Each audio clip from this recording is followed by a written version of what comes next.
আসসালামু আলাইকুম। দেশ ও প্রবাস, আপনারা জানেন জান্নাতুল মরিয়ম একটা বিরল রোগে আক্রান্ত।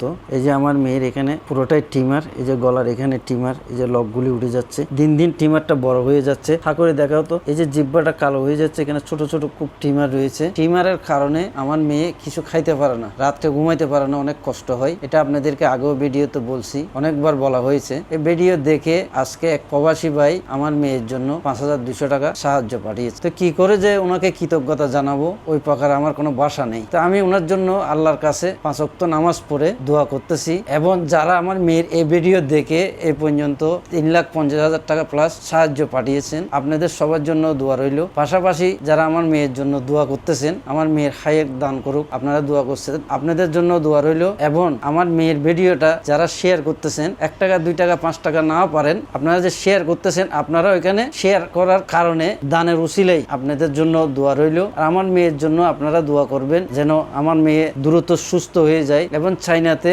যাওয়ার জন্য ভিসা করার জন্য 13 লক্ষ টাকার প্রয়োজন। যেন 13 লক্ষ টাকা আল্লাহর কাছে ফরিয়াদ করি, আপনারাও দোয়া করেন যেন আমার মেয়ের এই 13 লক্ষ টাকা দ্রুত ম্যানেজ হয়ে যায়। 13 লক্ষ টাকা যদি ম্যানেজ হয়ে যায়, তারপরে আমার মেয়ের ভিসাটা চাইনার ভিসাটা লাগাইতে পারবে। কারণ 13 লক্ষ টাকা যখন ব্যাংক ব্যালেন্স না থাকবে, ভিসা হবে না। এই কারণে আপনারা সবাই দোয়া করেন, আমার এই মেয়ের ভিডিওটা বেশি বেশি শেয়ার করে দিবেন। কারণ আপনারা সন্তান মনে করে আপনাদের কাছে হাত জোর করে রিকোয়েস্ট করতেছি, আমার ফ্যামিলির পক্ষ থেকেও রিকোয়েস্ট করতেছি, আমরা বাপ মেয়ে মিলে হাত জোর করে রিকোয়েস্ট করতেছি, আপনারা আমার মেয়ের জন্য 1 টাকা 2 টাকা সাহায্য পাঠান। পাশাপাশি দোয়া করবেন, দ্রুত আমার মেয়ের ভিডিওটা শেয়ার করে দিবেন। কারণ আপনার একটি শেয়ারের কারণে এই যে আজকে যে ভাই প্রবাস থেকে 5,200 টাকা পাঠাইছে, আলহামদুলিল্লাহ এরকম আরো 10 জন লোকে আছে, 20 জন লোকে আছে, 5,000 না পারুক, টাকা 2 টাকা 5 টাকা হইলেও সাহায্য আসতে পারে। তো আপনারা সবাই দোয়া করবেন আমার মেয়ের জন্য, আপনাদের সবার জন্য দোয়া রইল। আমার মেয়ের ভিডিওটা শেয়ার করে দিবেন।